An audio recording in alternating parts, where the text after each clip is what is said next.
Hi, I hope you've been enjoying the most recent episodes of Words to That Effect. I certainly had a lot of fun playing Dungeons & Dragons to make the last one. It's been a few weeks since that episode, and I wanted to update you on where things are. As you're probably aware, the podcast takes a ridiculous amount of time to make, like 30 plus hours per episode to research, interview, script, edit, sound design, promote, and so on. And in recent months, I've been getting some help from my wonderful friends and colleagues at Headstuff, but the vast majority of what goes into each episode is just me. And I've been finding it harder and harder to dedicate the time needed to make each episode as good as I want it to be and as good as it should be. I still love making this show and I still want to continue making it for lots of reasons. It's an excuse to read great books and to chat to fascinating people. I love trying out new ideas, and it's a challenge to come up with various and always more time-consuming ways to make the editing and sound design that little bit different.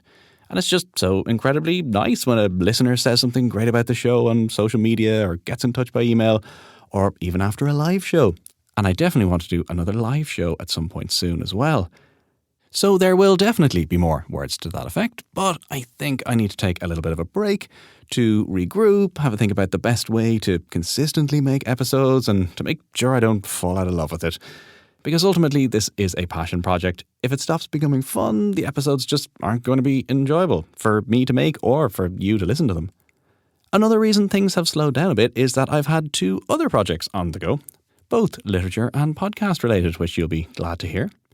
The first is a new edition of Arthur Conan Doyle's The Lost World and the Poison Belt with MIT Press, for which I have written the introduction. Quite excited about that. It'll be out next year. And then the other is an audio drama that I'm currently writing. It's still quite far from complete, but I've really been enjoying the challenge of doing something completely new. I'm hoping if you're a fan of this show, you'll like the audio drama too. So more on that in due course.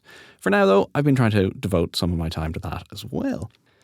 So I guess all of this is to say thank you for listening to Words to That Effect. There will be lots more episodes out once I can properly dedicate some more time to it. I hope to post a few shorter bits and pieces on here and on the bonus feed for Headstuff Plus members. And if you're relatively new to the show, there are 60 other episodes out there, all evergreen classics. And episode 60 seemed like a nice point to take a little pause. I'll check back in when I've got another update, but in the meantime, watch this space. But maybe not all the time. Like, you don't need to refresh the feed hourly. I'd say daily is probably fine. Maybe 3 times a day to be on the safe side. Thanks for listening.